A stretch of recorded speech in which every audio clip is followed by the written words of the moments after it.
বল করছেন, আবার ক্যাচ নিয়ে উল্লাসে মাতছেন সাইফুদ্দিন। ঈদের দিনগুলোতে ঠিক এভাবেই ক্রিকেট নিয়ে আছেন সাইফ। ঈদের কারণে ক্রিকেটাররা সবাই এখন নিজ শহরে আছেন। ঢাকায় কেউ নেই বললেই চলে। নিজ শহরে পরিবার, বন্ধু, আত্মীয়দের নিয়ে আনন্দ করছেন, আড্ডা দিচ্ছেন ক্রিকেটাররা। শত আড্ডার মাঝেও ক্রিকেটকে কি আর ভুলে থাকা যায়? তাই তো ফেনীর ক্রিকেটার্সদের নিয়ে জাতীয় দলের ক্রিকেটার মোহাম্মদ সাইফুদ্দিনের প্রশংসনীয় উদ্যোগ। 3 দল নিয়ে টুর্নামেন্ট আয়োজন করেছেন সাইফ।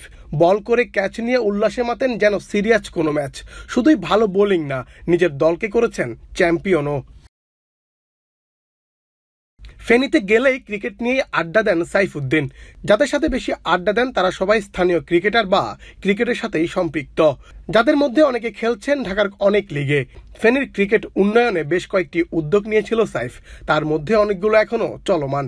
ফেনীতে গেলেই সেখানকার উদীয়মান ক্রিকেটারদের পরামর্শ দিয়ে থাকেন। তাকে দেখে অনেকেই ক্রিকেটার হওয়ার স্বপ্ন বুনছে। সাইফুদ্দিনের আসার কথা শুনলেই ফেনী শহরের পাইলট মাঠে ভিড় জমে সাধারণ মানুষ ও ক্রিকেট ভক্তদের।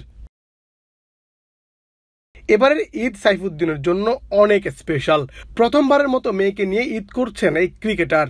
পরিবারকে সময় দেওয়ার পাশাপাশি ভাই বন্ধুদের নিয়ে আয়োজন করেছেন 10 ওভারের ক্রিকেট ম্যাচ, যেখানে অংশগ্রহণ করেছে 3টি দল।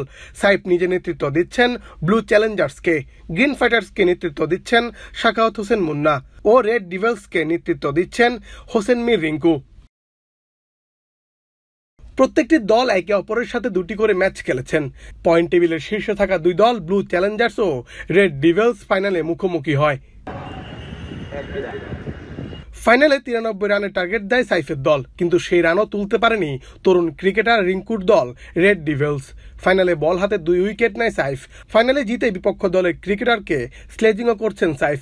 এখানে তিনি যে জাতীয় দলের খেলা ক্রিকেটার এটির ছিটেফোঁটাও দেখা যায়নি। নিজের এলাকার ছেলের মতোই সবার সাথে মিশেন সাইফ, ভাই বন্ধুদের সাথে। তাই তো এমন আয়োজন। ঈদে এমন আয়োজন ফেনীর মানুষকে বাড়তি বিনোদন দিয়েছে, এটি বলার অপেক্ষা রাখে না।